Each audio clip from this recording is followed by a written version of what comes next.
그동안 가톨릭교회는 3.1운동에 적극적으로 참여하지 않았다는 평가를 받아왔습니다. 당시 외국인 선교사로 이뤄졌던 교회 지도부는 신자들의 독립운동 참여를 금지했고 민족 대표 33인에 천주교 신자가 이름을 올리지 않았다는 이유에서였습니다. 유은재 기자가 조광 국사편찬위원장과의 특별 인터뷰를 통해 가톨릭교회와 3.1운동에 대한 오해와 진실을 들어봤습니다. 1919년 온 결의가 들끓었던 3.1운동 당시 한국 가톨릭교회는 무엇을 하고 있었을까? 교회의 행보에 대해 독립운동을 방관했다는 인식이 자리 잡고 있습니다. 조광 국사편찬위원장은 천주교가 3.1운동에 참여하지 않았다는 것은 잘못된 주장이라며 3.1운동의 개념부터 재정립해야 한다고 말합니다.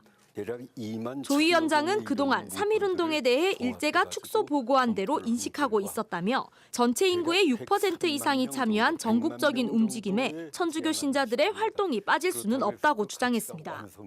전 민족이 다 참여한 운동인데 천주교 신자들이 거기에서 빠졌다는 것은 좀 비역사적인 판단이라고 생각이 됩니다.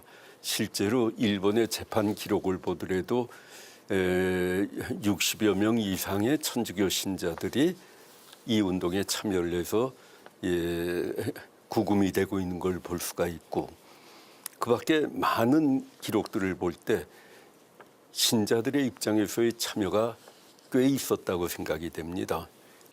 최근 국사편찬위원회가 발표한 3.1운동 데이터베이스에 따르면 당시 발표된 독립선언서만 200여 건이 넘고 참가자는 100만 명 이상으로 추산됩니다.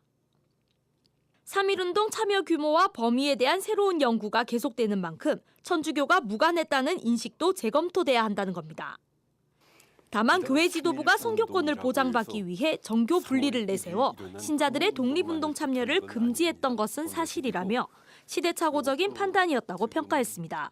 그 당시의 식민지라고 한 것은 국제법적으로 정당성을 갖는 것이었다고 판단을 했기 때문에 정당한 법에 대한 저항은 불법이고 범죄니까 신자들에게 그 범죄 행위를 하지 말라고 했던 것입니다. 이건 그들의 판단 착오였습니다. 원래 식민 범죄라고 하는 용어도 성립이 됩니다.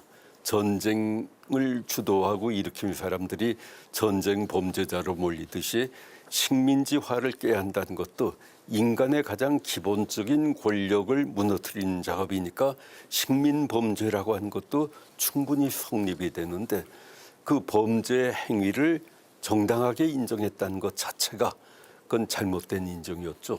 조 위원장은 독립운동에 투신한 신자들에 대해 지도층보다 앞서 인권과 양심, 그리스도교 가르침을 인식한 인물들로 높이 평가돼야 한다고 말했습니다.